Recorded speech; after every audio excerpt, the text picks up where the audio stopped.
Terima kasih kalian sudah klik video ini. Bagi kalian yang ingin ikutan Cerberus Copy Trading, langsung saja klik link deskripsi yang ada di bawah ini dan langsung akan muncul tampilan seperti ini. Lalu silahkan kalian langsung klik daftar. Bagi yang belum punya akun, untuk username itu bebas. Misalkan nama username-nya adalah pemula trading dan jangan lupa untuk di akhir username-nya diberikan @cerberus.com. Jika kalian tidak mengetik cerberus.com, maka akun Anda tidak akan bisa terdaftar. Untuk password silahkan kalian pilihkan sendiri. Untuk nama silahkan bebas. Untuk nomor handphone harus nomor handphone yang aktif karena jantung Cerberus Copy Trading itu ada di dalam nomor handphone. Jika nomor handphone berbeda, maka Cerberus Copy Trading tidak akan berlaku. Untuk kode referral bisa diisi atau bisa dikosongkan. Setelah kalian sudah mengisi semuanya, bisa langsung kalian klik register dan akan muncul tampilan seperti ini. Untuk mengaktifasi Cerberus Copy Trading, bisa langsung kalian WA admin terhadap nomor ini. Dan untuk biayanya adalah 4 juta rupiah untuk member reguler dan 40 juta rupiah untuk member eksklusif. Jika kalian ingin mengetahui simulasi profit tradingnya, langsung bisa kalian klik kalkulator Cerberus, masukkan modal dengan satuan dolar, klik 1000 misalkan, dan untuk jumlah harinya max 365, langsung klik hitung. Setelah itu akan muncul seperti ini dan scroll ke bawah. Nah, di sini adalah total profit bersihnya, yaitu totalnya adalah 3.293. Untuk info lebih lanjut, silahkan WA admin di nomor ini. Selamat menikmati materi di video kali ini.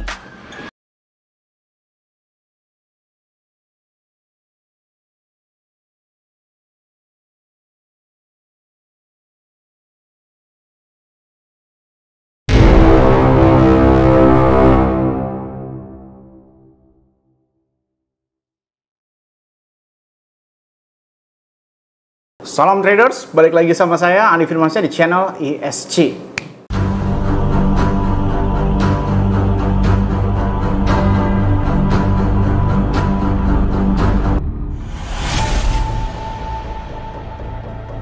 Oke, di video kemarin sudah saya jelaskan bahwasanya saya akan ambil open posisi long, lebih tepatnya di video ini.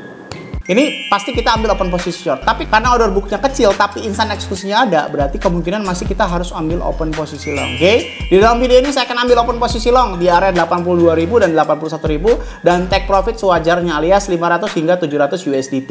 Kalau memakai leverage 5 itu udah sekitar 5%-an. Tapi kenapa saya ambil profit 2%? Sebenarnya bukan 2%. Dan bahkan di video live kemarin saya dengungkan atau deklarasikan signal secara live ya. Di video live kemarin yang ini saya bilang saya akan open posisi di area 81.500 ya, atau saya memberikan isyarat mutlak terhadap kalian open posisi 81.500 dan take profit sewajarnya aja. Dan sekarang seperti yang kalian tahu bahwasanya harga itu back to sekitar 83.000. Habis koreksi ke area 81.000, sekarang harga itu back to ke 83.000. Nih ya, area 83.200. Sekali lagi analisis saya benar kembali.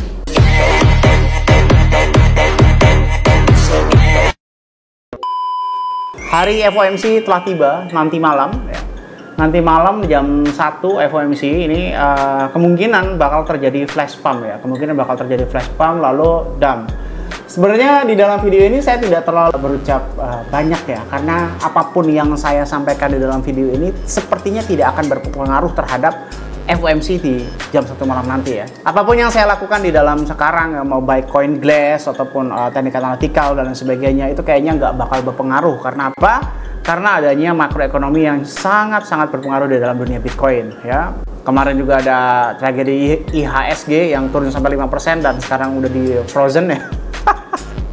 Seketika beku ya kan, alias tidak bisa terjadi transaksi dulu tuh di pasar saham. Sebenarnya makroekonomi hal-hal kayak gitu ya sangat berpengaruh ya. Kalau kalian bilang, saya punya berpendapat lain gitu kan. Ada yang bilang bahwasanya kejadian yang kemarin saham turun 5% itu berdampak buruk. Sebenarnya nggak juga ya. Kalau memang saham itu terlihat buruk, saham itu kan memang pure ya. Pure sentralisasi. Jadi orang-orang itu udah semuanya tahu bahwasanya saham itu ya sentral, bukan desentral gitu kan. Sebenarnya secara teknis dan logik sederhana, kalau sentral itu sedang kenapa-napa atau sentral itu sedang sakit, desentralisasi itu adalah solusinya gitu kan, alias kripto.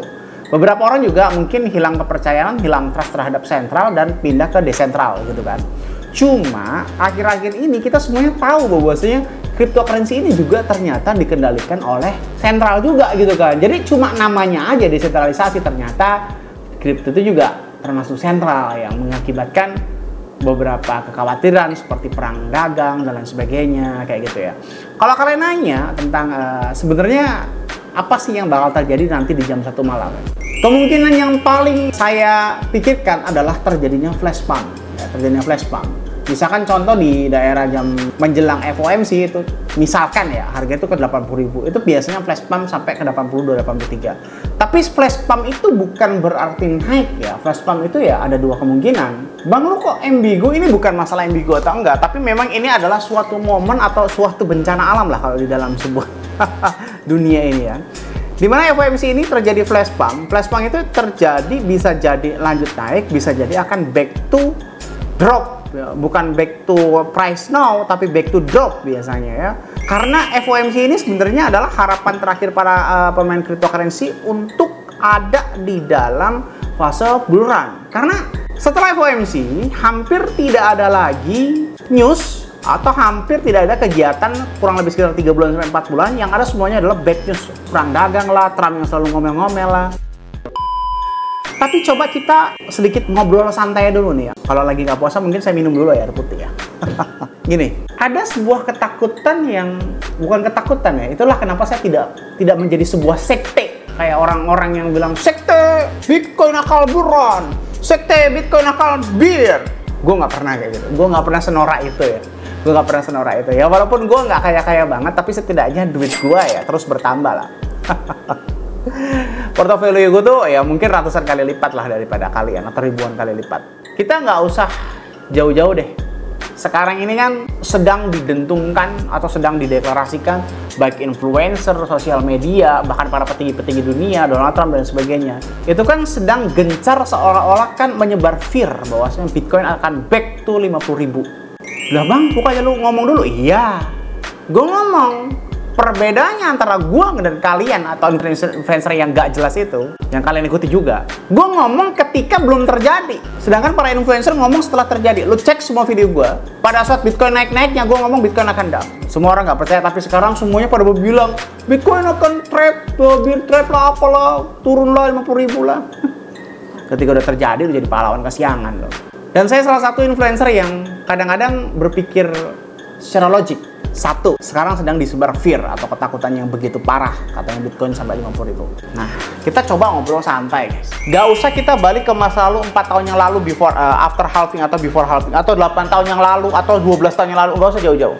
Kita coba masuk terhadap fase kemarin deh. Kurang lebih sekitar, ini nih ya, kurang lebih di Januari, 2 bulan yang lalu deh. Gak usah jauh-jauh, di 2 bulan yang lalu. Coba deh kalian ingat-ingat, coba kalian bayangkan, kalian sedang ada di tanggal 20 Januari. Kalian ingat-ingat tuh, beranda apa yang muncul di dalam handphone kalian? Ya, entah itu TikTok, medsos, Instagram, Facebook, dan sebagainya. Coba kalian ingat-ingat. Pada saat itu, Bitcoin harga mencapai 110.000 atau bahkan hampir 110.000 ya. Semua sosial media, semua influencer memperdebatkan kemana ke arah harga Bitcoin selanjutnya. Apakah 150.000, apakah 200.000, apakah $1 juta dan lain sebagainya. Nggak ada tuh yang bilang bahwa Bitcoin akan koreksi lebih dalam dulu gitu kan ke kepala 70.000. Nggak ada yang berani kecuali saya. Lo cek video-videonya, gue udah ngomong Bitcoin akan back ke kepala 7, bahkan ke kepala 6 dan kepala 5 pada saat harga segitu. Gue doang yang ngomong kayak gitu. Influencer yang lain itu cuma ngikutin tren aja. Sedangkan gue punya analisis lain. Lo cek itu semuanya. Apalagi yang video yang paling ramai itu yang ini nih ya. Bitcoin akan ke dam 50.000. Tonton dulu sebelum kalian komen. Nah itu coba kalian cek. Gak jauh-jauh, kita 4 tahun, 2 bulan yang lalu itu kejadian bos. Ketika semua sosial media, ketika semua influencer, ketika semuanya berpesta pora, ketika semuanya mengeuforia harga Bitcoin dan mempertanyakan kemana ke arah harga Bitcoin selanjutnya, apakah ke $200.000, apakah ke $1 juta, atau bahkan ke $10 juta. Tidak ada yang bisa atau tidak ada yang mampu untuk berpikir secara jernih dan logik Bitcoin itu harusnya koreksi dulu. Tiba-tiba yang terjadi apa? Yang terjadi adalah semuanya berkepalikan alias reversal. Ketika semua orang berpikir Bitcoin akan buron yang habis-habisan, lu pada nyangkut semuanya kan. Maka dari itu harga Bitcoin sekarang mencapai ke 82.000. Kemarin sempat menyentuh angka 70.000, hampir menyentuh 60.000 misalnya. Nah, yang saya khawatirkan ini terjadi lagi. Semua orang memang dipaksa untuk menjadi fear, dipaksa untuk menjadi takut, sampai fear and greed index itu ke extreme fear ya. Tapi ternyata tiba-tiba dilakukan kebalikan. Kita tidak bicara tentang FOMC, tapi kita bicara tentang orang yang lebih besar, retail yang lebih besar, atau penguasa-penguasa Bitcoin yang lebih besar, whale-whale Bitcoin yang lebih besar. Kalian jangan menolak lupa bahwasanya Bitcoin itu adalah memakan atau dimakan, guys. Kalau paus yang asetnya itu ratusan juta dolar, tentu saja ingin memakan banyak sekali teri-teri seperti kita. Maka dari itu mereka membrainwash otak kita supaya kita open posisi short, supaya kita jual Bitcoin. Dan pada akhirnya semuanya akan dilikuidasi, akan dicengkram satu persatu, dan margin lu bakal habis. Berpikir, wah ini bakal ini cuma koreksi aja, naik cuma koreksi aja. Nggak usah jauh-jauh ke 4 tahun yang lalu. Kita balik ke 2 bulan lagi. Lu inget-inget deh. Lu nggak usah inget-inget muka gua, nggak usah inget-inget muka gua yang sombong ini. Tapi lu inget-inget tentang diri lu. Apa yang terjadi pada saat tanggal 20 Januari? Apa beranda sosial media lu? Apa beranda handphone lu? Semua beranda mempertanyakan kemana arah Bitcoin selanjutnya. Naik, bukan turun. Dan bisa jadi FOMC kali ini yang digadang-gadang itu bakal turun, perang dagang. Ternyata sebuah kebalikan. Jadi bang, inti dari video ini apa? Inti dari video ini, mendingan lu nggak usah trading hari ini. Serius. Percaya sama gua, nggak usah trading. Kita tonton FOMC nanti malam dan kita lihat besok. Kita open posisinya, cari fallback aja. 60% gue bilang flash pump, tapi bukan berarti gue harus open posisi long. Mendingan dimin dulu duit lo. Percaya sama gue. Daripada lu nanti kegocek di jam 1 malam, itu yang main itu paus-paus gila gitu. Lu ikan teri bisa apa? Oke? Tapi kalau nggak mau ribet, join Cerberus saja bro. Duit lu jauh lebih aman daripada di dalam akun lo yang lo mainin sendiri, tapi lo juga nggak tahu tentang makro-mikronya cara main trading cryptocurrency. Oke? Jadi dalam inti video ini saya memberikan sebuah pandangan lain, tetapi jauh lebih aman kalian tidak main. Kita tunggu besok aja. Kalian tunggu video saya open posisi apa besok aja. Untuk hari ini kalian gak usah open posisi karena FOMC terjadi nanti jam 1 malam. Takutnya kita semuanya lagi tidur, harga kita digejolakin semuanya di margin call. Oke? Semoga bermanfaat video kali ini yang saya sampaikan. Jangan lupa klik like, comment, dan subscribe. Logikanya nih, kalau kalian gak subscribe, ngapain saya buat video lagi? Dan share ke teman kalian agar teman kalian tahu apa yang kalian tahu. Saya Adi Firmansyah, use your logic, dan salam traders.